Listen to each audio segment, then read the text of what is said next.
Hello and welcome to How to Log In. It's your host back again with yet another interesting tutorial video. In this video, I'm going to teach you how you can check out the Privacy Hub using Gemini AI.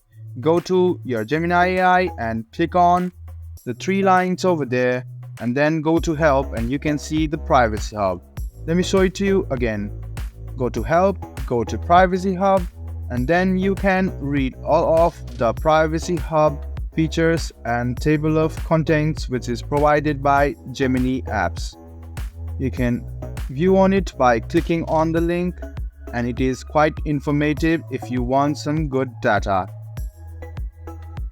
You can see that there's a lot of things. There are even privacy questions and a lot of questions being asked, and a lot of confusion can be cleared if you can go to the Privacy Hub and go and look at it.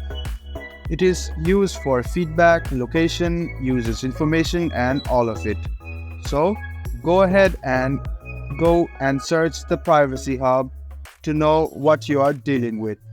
So this was a video on how you can view the Privacy Hub in Gemini AI. I hope this video was helpful for you. If you still have any kind of confusion, please do mention this on the comment section down below. Like the video, subscribe to the channel, and do hit the bell button for more.